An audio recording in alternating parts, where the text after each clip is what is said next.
அதிகாரம் 28. யூதாவின் அரசர் ஆகாசு. ஆகாசு அரசனான போது அவனுக்கு வயது 20. எருசலேமில் அவன் 16 ஆண்டுகள் ஆட்சி செய்தான். அவன் தன் மூதாதையான தாவீது செய்தது போல் ஆண்டவரின் பார்வையில் நேர்மையானதை செய்யவில்லை. மாறாக அவன் இஸ்ரேல் அரசர்களின் வழிகளில் நடந்து பாகால்களுக்கு வார்ப்பு சிலைகளை செய்தான். பென் இன்னோம் பள்ளத்தாக்கில் அவன் தூபங்காட்டினான். இஸ்ரேலரின் முன்னிலையில் ஆண்டவர் விரட்டி அடித்திருந்த வேற்றினத்தாரின் அருவருக்கத்தக்க வழக்கத்திற்கேற்ப தன் புதல்வர்களையே தீயில் எரிக்கவும் செய்தான். தொழுகை மேடுகளிலும் குன்றுகளிலும் பசுமையான மரங்களின் கீழும் அவன் பலியிடவும் தூபமிடவும் செய்தான். சிரியாவுடனும் இஸ்ரேலுடனும் போர். ஆதலால் ஆகாசின் கடவுளாகிய ஆண்டவர் அவனை சிரியாவின் மன்னனுடைய கையில் ஒப்படைத்தார். சிரியர் அவனை முறியடித்து அவனுடைய மக்களில் பெருந்திரளை சிறைப்பிடித்து தமஸ்குவுக்கு இட்டு சென்றனர். மேலும் இஸ்ரேலின் அரசர் கையில் ஒப்படைக்கப்பட்டு ஆகாசு பெருந்தோல்வி அடைந்தான். ரெமலியாவின் மகன் பெக்கா ஒரே நாளில் யூதாவின் வலிமைமிகு வீரர் 120,000 பேரை கொன்று குவித்தான். ஏனெனில் யூதா மக்கள் தங்கள் மூதாதையரின் கடவுளான ஆண்டவரை புறக்கணித்தார்கள். எப்ராயிமின் வலிமை வாய்ந்த சிக்ரி என்பவன் அரசனின் மகன் மாசேயாவையும் அரண்மனை தலைமை அலுவலர் அஸ்ரிக்காமையும் அரசனுக்கு அடுத்த நிலையில் இருந்த எல்கானாவையும் கொன்றொழித்தான். இஸ்ரேல் மக்கள் தங்கள் சகோதரரில் பெண்கள், புதல்வர், புதல்வியர் ஆகிய 2,00,000 பேரை சிறைபிடித்தனர். அவர்களின் திரளான பொருட்களையும் கொள்ளையிட்டு அவற்றை சமாரியாவுக்கு கொண்டு சென்றனர். அங்கே ஓதேது என்பவர் ஆண்டவரின் இறைவாக்கினராக இருந்தார்.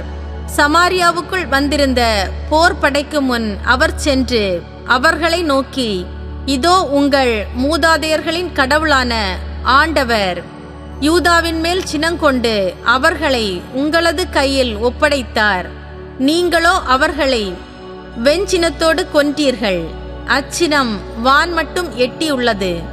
ஆதலால் இப்பொழுது யூதா எருசலேம் மக்கள் எல்லாரையும், ஆண்களையும் பெண்களையும் உங்களுக்கு அடிமைகளாக கீழ்ப்படுத்த வேண்டுமென்று திட்டமிடுகிறீர்கள். ஆனால் உங்கள் கடவுளாகிய ஆண்டவருக்கு முன் நீங்களும் குற்றவாளிகள் அல்லீரோ? ஆதலால் இப்பொழுது எனக்கு செவி கொடுங்கள். ஆண்டவரின் கோபக்கனல் உங்கள் மேலும் இருப்பதால் உங்கள் சகோதரரிடமிருந்து நீங்கள் சிறைபிடித்து வந்தோரை திரும்ப அனுப்பிவிடுங்கள் என்றார். எப்ராயிம் தலைவர்களில் சிலரான யோகனானின் மகன் அசரியாவும், மெசில்லாமோத்தின் மகன் பெரக்கியாவும், சல்லூமின் மகன் எகிசகியாவும், அத்லாயின் மகன் அமாசாபும் படையிலிருந்து வந்தவர்களை எதிர்த்து நின்று அவர்களை நோக்கி, சிறை கைதிகளை இங்கே கொண்டு வர வேண்டாம். அவ்வாறு கொண்டு வந்தால் ஆண்டவருக்கு எதிரான குற்றம் நம்மேல் இருக்கும். ஏற்கனவே நம்மேல் பெருங்குற்றங்களும் இஸ்ரேல் மேல் கோபக்கனலும் இருக்க நம் பாவத்தையும் குற்றப்பழியையும் இன்னும் மிகுதியாக்குவது உங்கள் எண்ணமா என்றனர். அப்பொழுது படைக்கலன் தாங்கியோர் தலைவர்களுக்கும் சபையாருக்கும் முன்பாக சிறை கைதிகளை விடுதலை செய்து கொள்ளை பொருட்களை அவர்களிடமே ஒப்படைத்தனர். சிறை கைதிகளின் நலனுக்கென நியமிக்கப்பட்டவர்கள் சிறை கைதிகளுள் ஆடையின்றி இருந்தோருக்கு கொள்ளை பொருட்களிலிருந்து உடைகளை கொடுத்தார்கள். அவர்களுக்கு உடைகளையும் மிதியடிகளையும் அணிவித்து உணவும் பானமும் கொடுத்து உடலில் பூச தைலமும் அளித்தார்கள். அவர்களுள் வலுவற்றோர் எல்லாரையும் கழுதைகள் மேல் ஏற்றினார்கள். அனைவரையும் பேரீச்சை மர நகரான எரிகோவில் அவர்கள் சகோதரரிடம் கொண்டு போய் சேர்த்தார்கள். பின்னர் அவர்கள் சமாரியாவுக்கு திரும்பினார்கள். ஆகாசு அசீரியாவின் துணையை நாடுதல். பின்னர் அரசர் ஆகாசு அசீரிய அரசனுக்கு தூதனுப்பி தனக்கு உதவும்படி வேண்டினான். ஏனெனில் மீண்டும் ஏதோமியர் வந்து யூதாவை முறியடித்து பலரை சிறைப்பிடித்து சென்றனர்.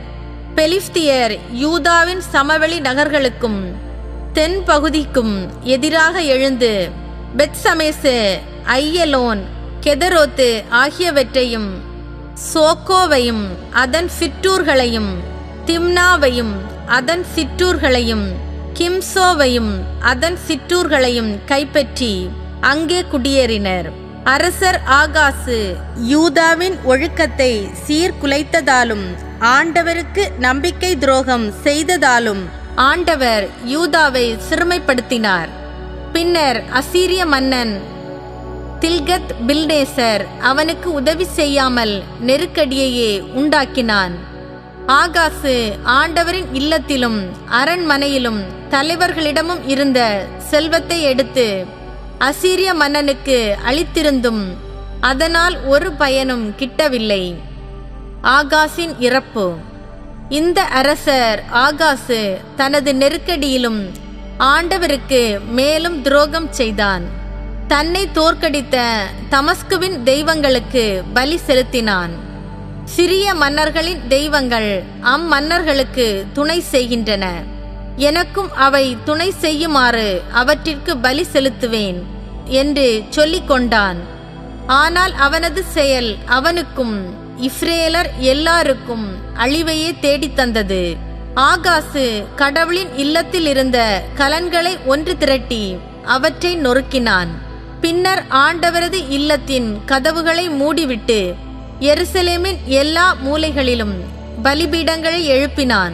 பின்பு யூதாவின் ஒவ்வொரு நகரிலும் வேற்று தெய்வங்களுக்கு தூபம் காட்ட தொழுகை மேடுகளை எழுப்பினான்.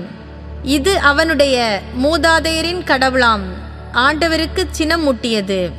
அவனுடைய பிற செயல்களும் வழிமுறைகளும் தொடக்க முதல் இறுதி வரை யூதா இஸ்ரேல் அரசர்களின் குறிப்பேட்டில் எழுதப்பட்டுள்ளன.